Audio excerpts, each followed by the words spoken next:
Greetings, guys. Welcome back to my channel. My name is Monette, and this is my channel, Evolve with Monette. For those of you that are new here, I'm a professional intuitive empath. For friends and fam that are here, we're doing a truck chat. Listen, I have had the best day, and I like to sometimes go out at night for a little decompressing drive if I didn't get to get out during the day. My angels have been on me about it. But back to the subject at hand. The theme of the readings today has been leaving your man. Now, normally I wouldn't sound so delighted about that, but it's been a delightful day. My clients and I have cut up today, and I felt like there was a powerful lesson to teach here. If you're a divine masculine watching, and I actually did talk to one unicorn that I do know exists on this channel, which I'm so grateful for. Hi, you, if you're watching.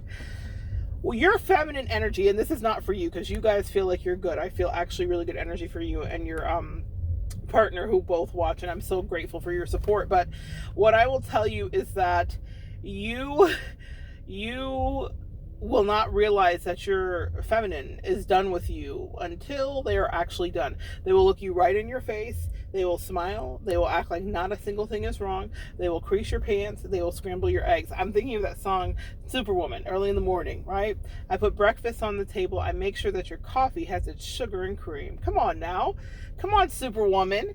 So they will be your Superwoman, and then you can be doing them any kind of dirt, like straight up and down diggity dog dirt, and we're still going to be nice to you. And one of the things that came up regarding exiting the relationship with your masculine is about that level. And one of my clients was saying something so funny, and she's like, I just don't understand how my emotions have shut off this man that I was like wanting and longing for and chasing and kind of trying to turn a blind eye to whatever his deceit was. And in their case, it wasn't an affair. It was deceit regarding financial fidelity. Okay. So I want you to understand there's all different types of infidelities, guys. It's not just always the affair, but for her, it caused them a great calamity in connection. And she was like, I just turned my emotions off. I also had women that were dealing with actual infidelity, not actual. Again, I don't want to, not honor both as a similar feeling, because betrayal is betrayal, but they were dealing with infidelities regarding third parties and other women and other men. Y'all, is messy. But what I will tell you is that the thing that shows up here the most is that when you depart from that relationship, you've gone ghost prior to you leaving. And I actually think that it's healthy, and the fact that our bodies and our energy fields go into a sense of shock once we realize that something we may have invested in so long is no longer going to be a facet and a fixture in our life. It is so important to actually get out, but get out right. Yeah, I have videos up here where I've talked about disembarking properly and told my personal story. You can go check those out. I'm kind of overtelling my personal story, but I feel like I get so much good food regarding the clientele, right? And this was an important thing because I related to it in my own journey. I recommend, if any of you feminines here are contemplating exiting in a relationship and you're worried about how it's going to go and you don't want it to be explosive or abusive or turn really, really toxic, I would suggest you make them a meal. Now, please hear me. I'm not talking about a snapped, we ended up on first 48 meal. Please keep all contraband and bodily energies out of the meal, please. Gross. That's for the people that are lower vibrational, that don't realize that we never pull on anybody's energy without their permission to attract love. Love either is or it isn't. It doesn't exist because we create it or whip it up or concoct it. That will always backfire in sometimes very murderous ways. It's a very real thing in the spiritual realm to understand, and the metaphysical practitioners are usually very aware of that. In any case, what I'm saying here is cook them a meal, and I mean cook it. I mean put your effing foot in it. Absolutely cook that meal. Make it good. Make sure the pasta's al dente. Make sure everything is delicious and presented. Make magic that one last time before you really walk out of the door.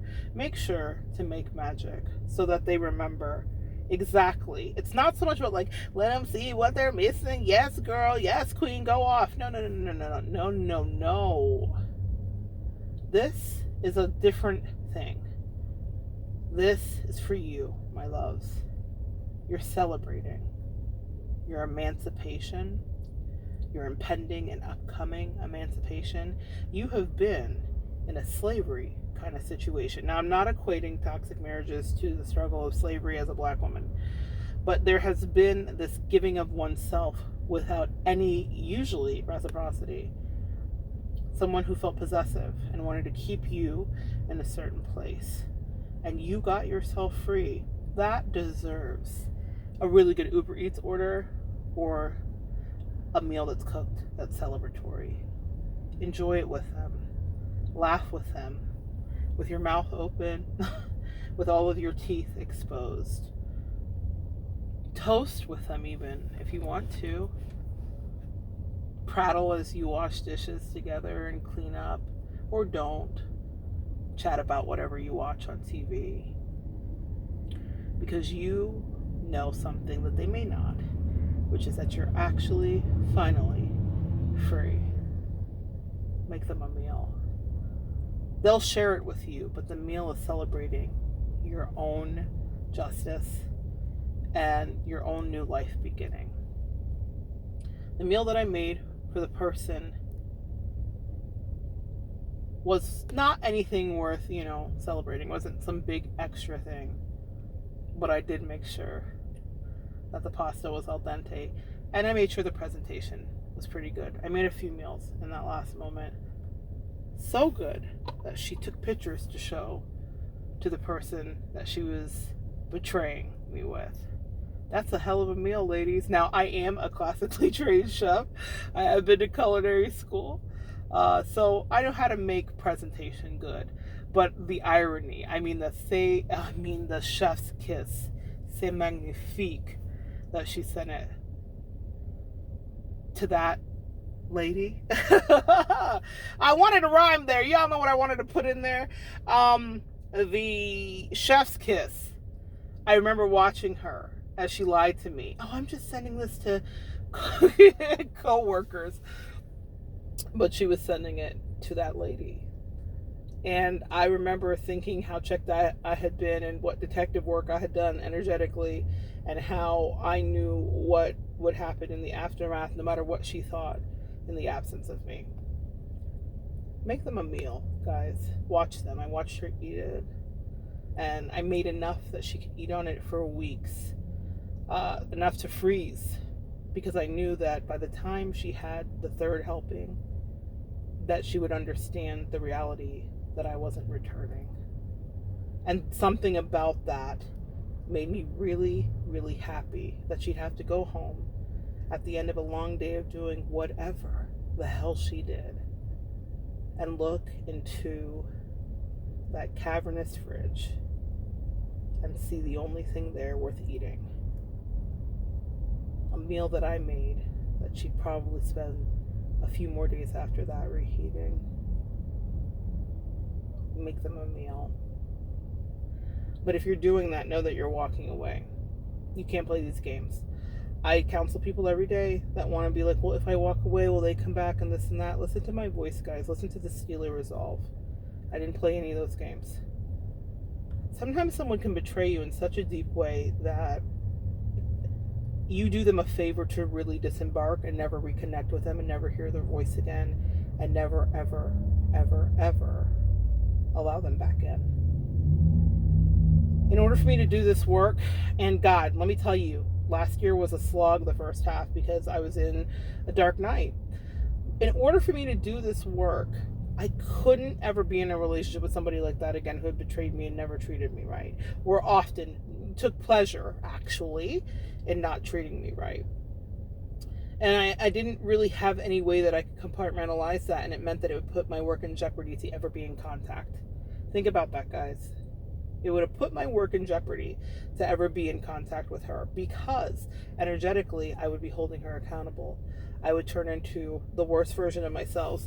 They say that a narcissist doesn't change, they change you. She would have changed me. Because even if she apologized and even if she came back, I would have never forgiven her, and I would have ever, if she ever got off track, I would have been all over it way before she ever could tell me, just like with this, right? I would have predicted it. I would have done all the things I did, except I would be a despot. I would be, it would be tyranny. I would turn into her. And I didn't want to see that side. And I knew when you cultivate something, one of the things that we have a hard time doing is separating because we think, oh my God, I'm never going to feel this way about anybody again. And you're right. And I want to be honest with you. I want to do what a lot of readers and tarot people aren't telling you. You will not feel like anybody else about them the way that you did. And I don't want to ever feel like anybody else about them the way that I did. You get it?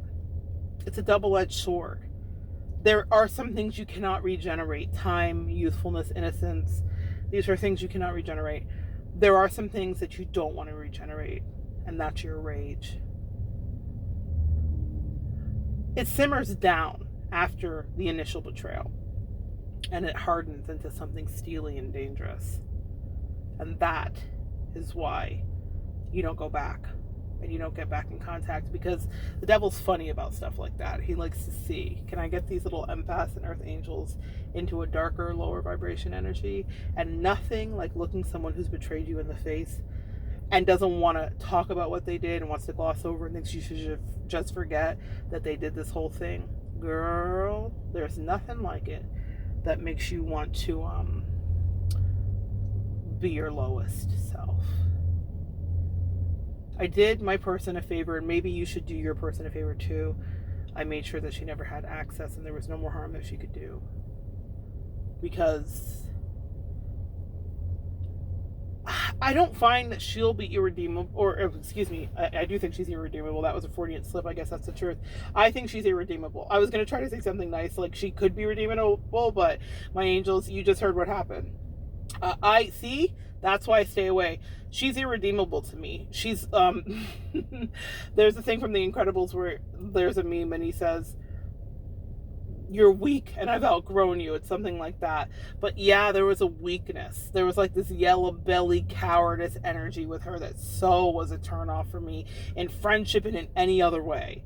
I just was like, girl, I need loyalty. You're on some Fraggle Knackle BS. I can't with you. And also, I'm disgusted and I'm embarrassed of you and embarrassed for you.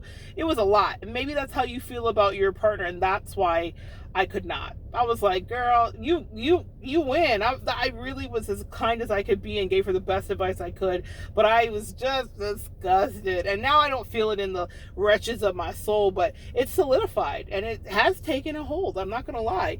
I never thought that I thought that I would like soften over time. Nay. I'm like, keep that one over there, far away from thine. And maybe that's something you need to think about, guys. Yes, I'm recommending to make them a meal, but if you are going to obliterate the way a partner who's trying to make amends with you feels, you are not ready to reconcile. You are not ready to get back into a good place, and you need to be really careful because it can cause you greater disgrace. You know? There's a premise in the Bible that sometimes when people get demons casted out and if they come back again, they take hold in a worse way. That's what I want you to understand about this dynamic. You got out for a reason, especially if it was narcissistic abuse. Don't return back thinking that you're going to fix them or that the makeup sex is worth it or whatever. Also, message in a different video, narcissists aren't good and bad. Because they're not connected. They're focused on them. They love bomb you with sex that seems incredible only because it's like outlandish. And there's nothing wrong with outlandish. I'm not kink shaming. But what I'm saying is that they control sex and really it ends up being nothing and terrible. Guys, like I need you guys to put it in perspective, right? So what I will tell you here is don't go back if you aren't going to want to fight. Because I talk to people every day that can't let the scab heal. They want to rip the Band-Aid off. They want to pull it away because they never had that other person acknowledge how they felt or how they feel. Even if they said a quick sorry, they wanted to brush over it. We're not all built for reconciliation. Therapy takes hard work. Not all of us have the temerity in us, and it takes like guts to do it. It's a lot of work. I'd have to deeply love somebody, and it turned out, ironically, that I didn't love her enough to do it. And I felt nothing about it. No regrets. I didn't feel like a bad person. And trust me, if you're an empath, you've all felt like you were Jesus the Christ. By the way, you had to forgive everybody's sins around you. Not that you thought you were actually Jesus, but a very Catholic, guilty energy. A very Jewish mom guilting you energy. And I thought of all people, I would have all this compassion and love for her. I feel sorry for her, but in real ways now, like just past a billboard that was dealing with something that I know she's dealing with. And I was like, oh man, That sucks for her. I just was like, boy, oh boy. And not even in a, I'm happy that it's terrible or whatever. And it may not be. But what they showed me something very specific. And they were like, hurt people. And this may have been one of the things. And I was like, yeah, I don't care, guys. That's how I talk to my angels. But I just wanted to share that with you.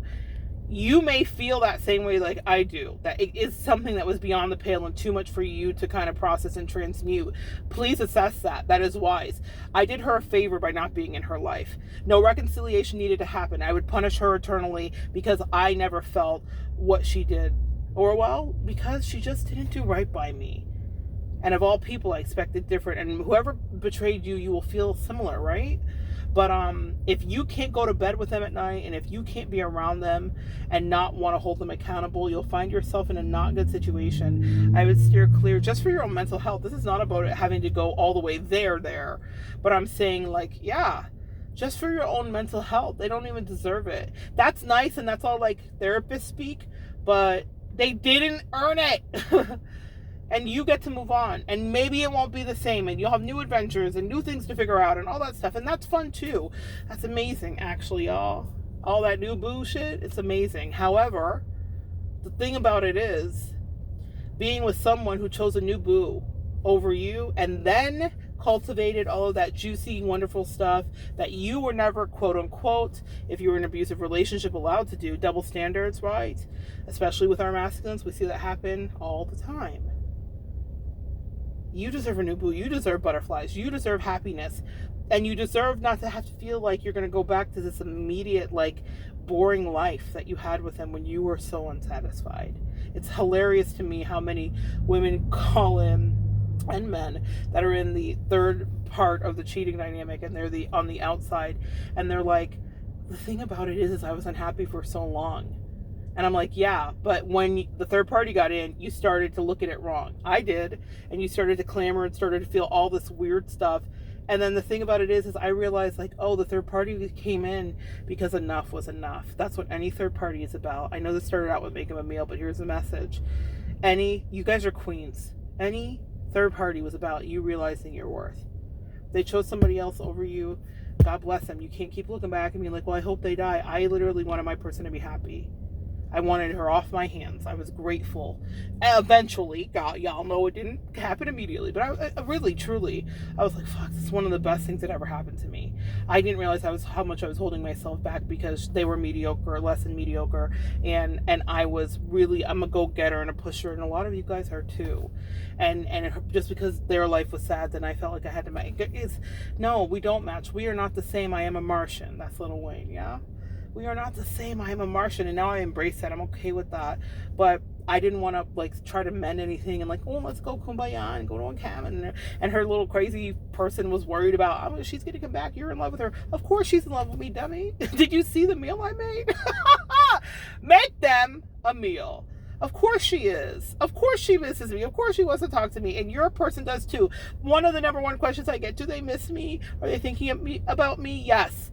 They are thinking about you. The same way you're thinking about them, energy is shared. Nothing differs. That's the accountability, and that is the point of a twin flame, soulmate, karmic soulmate, distorted, toxic person, narcissistic, empath journey. Whatever way, whatever monikers you ascribe to your journey, the whole point of it is for your person to realize your value, but for you to realize it first.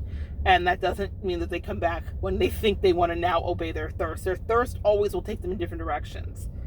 They could not focus. They had no object permanence. Like a freaking baby has object permanence. They had none. So they don't deserve to come back and have you soothe and heal them. That's the karmic lesson. If you wonder what the karma is, I can tell you, go to Saturn in your chart and see I can point you to a bunch of different fits. But here's the karma. Knowing how much they loved you and never being able to talk to you, or for some of you interact with your kids or have you interact with theirs, that is the punishment. That will stay with them for years. No matter how much they try to wipe it away, no matter how much they fuck it away, gamble it away, drink it away, lie it away, drug it away, drink it away, run it away, work it away, exercise it away, eat it away, it never goes away. That is the karma. So give them something they can feel. That one last night. make him a bloody good meal. And I don't mean that literally. That's what the karmic was doing. Bye, guys.